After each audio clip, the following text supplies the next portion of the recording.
Okey, Assalamualaikum dan salam sejahtera. Kita akan mulakan perbincangan untuk kimia KSSM tingkatan 5 bab 1.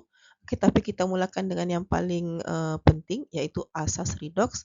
Okey, ada beberapa perkara yang kita perlu hafal sebelum kita pergi mendalami lebih dalam pasal redoks. Okey, jadi untuk asas redoks, okey ada beberapa bahagian. Okey, untuk yang bahagian pertama, definisi dan 4 aspek redoks. Okey, redoks apa redoks? Okey, definisinya adalah proses pengoksidaan dan proses penurunan berlaku serentak. Okey, jadi dia mesti ada yang teroksida, ada yang terturun dalam masa yang sama. Okey, jadi untuk 4 aspek redoks, okey, ada 4 aspek yang kita boleh nampak yang menunjukkan redoks tu berlaku. Okey, ada oxidation dan ada reduction. Okey, jadi cikgu simpulkanlah oxirate. Okey, jadi untuk aspek yang pertama, okey, untuk yang kita senang ingatlah, okey, kita ingat dia punya konsep ni iaitu OOH. Okey, OOH. O yang pertama merujuk kepada oksigen. O yang kedua, oxidation number ataupun lebih senang dia punya charge untuk setiap unsur tu. Okey, kalau dia atom, dia punya oxidation number kosong lah, so dia tiada charge. Sama juga dengan molekul, kalau dia molekul contohnya oksigen, Cl2, Br2, dia punya charge-nya kosong ataupun oxidation number-nya kosong, nombor pengoksidaannya kosong. Okey, lepas tu pada hidrogen dan elektron. Okey, jadi untuk kita senang ingat, okey, untuk yang kita senang ingat, okey, kita ingat kalau dia ada O, ada O, ada O. Okey, yang sama huruf depannya dia akan meningkat. Okey, yang tidak sama akan menurun. Itu untuk oxidation.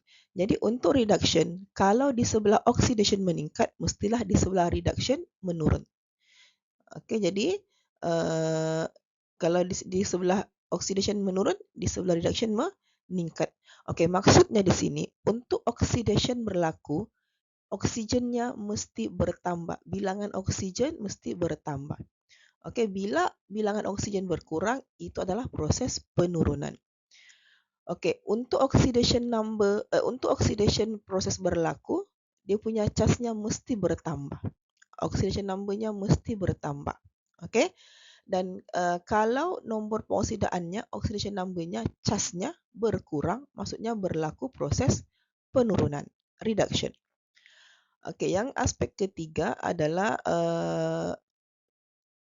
daripada segi hidrogen. Kalau hidrogennya berkurang, hidrogennya hilang, menunjukkan pengoksidaan berlaku. Tapi sebaliknya penurunan berlaku kalau hidrogennya bertambah. Okey, kalau hidrogen berkurang, oxidation berlaku. Kalau hidrogen bertambah, penurunan berlaku. Okey, next adalah daripada segi elektron. Jadi daripada segi elektron ni, okey, kita nampak dia dari segi penerimaan elektron ataupun menderma elektron. Kalau dia menderma elektron ataupun elektronnya akan berkurang, okey, maksudnya dia akan berlaku oxidation. Kalau elektronnya bertambah ataupun dia terima elektron, penurunan berlaku. Okey, jadi senang kita ingat, kita buat begini, OOH, okey, yang sama dengan O naik-naik, yang tidak sama turun. Jadi untuk rate, dia kena berkadar songsang. Kalau oxidation naik, reduction berturun.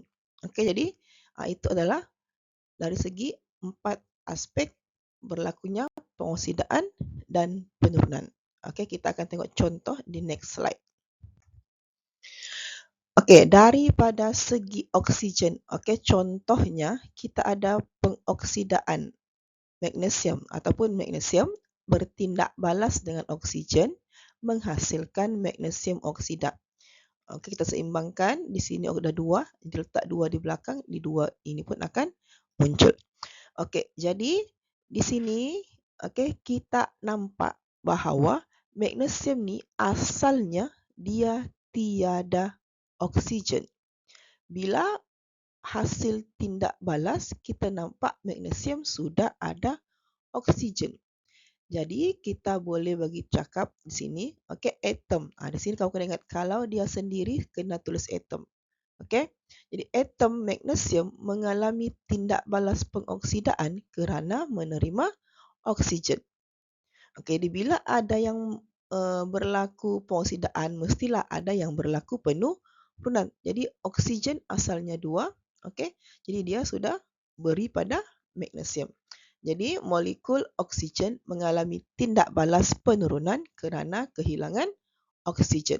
Jadi itu dapat penerangan berdasarkan aspek oksigen. Okey, kita tengok pula redox dari segi nombor pengoksidaan ataupun dia punya cas. Okey. Jadi kita ambil contoh yang sama tadi, magnesium terbakar dalam oksigen menghasilkan magnesium oksida. Okey, jadi tadi di awal-awal cikgu sudah terangkan bahawa atom dan molekul dia punya oxidation number casnya adalah kosong. Jadi di awal-awal itu magnesium casnya kosong. Okey, di akhir tindak balas ataupun pada hasil tindak balas kita nampak Mg ini dia telah berpasangan dengan oksida. Jadi bila dia berpasangan, secara automatik casnya akan kembali ke asal di mana Mg2+. Jadi casnya oxidation number-nya adalah positif 2. Apa kita nampak di sini? Kita nampak nombor pengoksidaannya meningkat.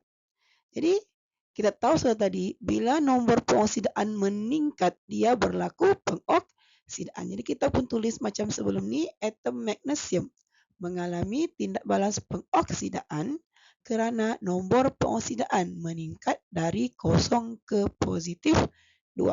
Ini dia punya penerangan. Okey, kena tulis lain ni, meningkat dari berapa ke berapa. Okey, di perubahan mesti sebut dari apa ke apa. Okey, next kita nampak CO. Okey, molekul O. Jadi bila O, justru kita tahu di sini molekul adalah kosong. Okey, bila dia sudah berpasangan dengan Mg, dia balik kepada cas asalnya iaitu O2 minus ataupun negatif 2. Jadi dari kosong ke negatif 2 adalah berkurang. Jadi bila ON-nya berkurang, berlaku penurunan. Okey. Jadi kita pun tulis molekul oksigen mengalami tindak balas penurunan kerana nombor pengoksidaan berkurang dari dari kosong ke negatif 2. Okey.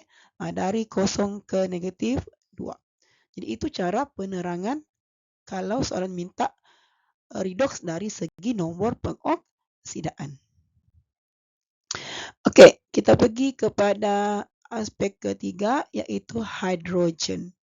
Jadi kita ambil contoh, glukosa bertindak balas dengan oksigen mengalami perubahan menjadi karbon dioksida dan air. Jadi apa yang kita perhatikan di sini, di depan sini di molekul glukosa, C ini asalnya dia ada hidrogen. Pada akhir tindak balas kita nampak si C sudah kehilangan hidrogen. Jadi tadi kita hafal kalau hilang hidrogen, hidrogen berkurang, maksudnya dia pengoksidaan. Jadi kita pun tulis molekul glukosa mengalami tindak balas pengoksidaan kerana kehilangan hidrogen membentuk molekul karbon dioksida. Jadi bila glukosa berlaku pengoksidaan, kita nampak di sini CO, asalnya dia ada O saja. Tiba-tiba di akhirnya dia berpasangan dengan CH. Dia terima H. Jadi kita tahu tadi bila hidrogen bertambah, proses penurunan berlaku. Kita pun tulis molekul oksigen mengalami tindak balas penurunan kerana kehilangan hidrogen membentuk molekul air. Itu dari segi hidrogen kita pindah kepada elektron. Jadi elektron ini kita kena ingat acidon. Ac maksudnya accept. Jadi bila dia accept, dia terima bilangan elektronnya mestilah bertambah. Okey, manakala di sebelah kanan selepas anak panah ataupun pada hasil tindak balas, okey, apabila elektronnya berada di situ, okey, kita akan tahu bahawa dia don. Don tu apa? Donate. Dia menderma elektron. Jadi bila dia derma elektron, mestilah elektronnya berkurang. Okey, apa itu accident? Mari kita tengok contoh. Okey, jadi contoh yang sama tadi, okey. Jadi untuk dari segi elektron ini, kita mau tahu dia pengoksidaan penurunan dari segi elektron, kita wajib tulis. Kita kena tahu tulislah. Okey, kena tahu tulis persamaan setengah. Jadi persamaan setengah, okey, Mg mestilah dia jadi Mg2+. Okey, dan ditambah dengan 2 elektron. Ingat, elektron sentiasa tambah pada bahagian yang ada cas positif. Okey, kalau kiri kanan ada cas positif, kita letak elektron pada cas positif yang paling banyak, paling tinggi. Okey, ingat si elektron ni dia sangat suka si positif. Jadi di mana positif pergi, di situ dia ada. Jadi bila kita sudah buat persamaan setengah, kita buat pula di bawahnya accident. Kita akan nampak elektron ini berada pada bahagian donate, iaitu selepas pada hasil tindak balas. Jadi bila dia berada pada hasil tindak balas, Mg sebenarnya menderma elektron. Jadi bila dia menderma elektron, okey, apa yang berlaku? Elektronnya akan berkurang. Jadi bila elektron berkurang, kita sudah hafal tadi, okey, dia berlaku pengoksidaan. Kita pun tulis atom Mg ataupun atom magnesium mengalami tindak balas pengoksidaan kerana atom Mg kehilangan elektron membentuk ion magnesium. Okey. Settle untuk Mg, CO2 pula. Jadi O2 tidak lain tidak bukan, dia mestilah jadi O2 minus. Okey. Jadi kenapa kita letak elektron di sebelah sini? Sebab elektron ni dia tidak suka yang negatif. Kalau kita tulis elektron di sebelah sini, dia tidak akan duduk diam. Okey, dia orang akan berlawan di sini. Okey, dia orang akan saling menolak. Sebab itulah elektron tulis ke sini supaya dia seimbang. Di sini ada 2 elektron, di sini pun ada 2 elektron. Jadi ingat, okey, O2 mestilah jadi O2 minus. Okey, elektron mesti jauh daripada cas negatif, jadi jauh dia pergi sebelah sini. Jadi bila kita buat accident, kita akan nampak kita punya elektron ada pada sebelum tindak balas. Okey, pada bahan tindak balas, maka dia accept elektron. Bila dia accept elektron, elektronnya akan bertambah.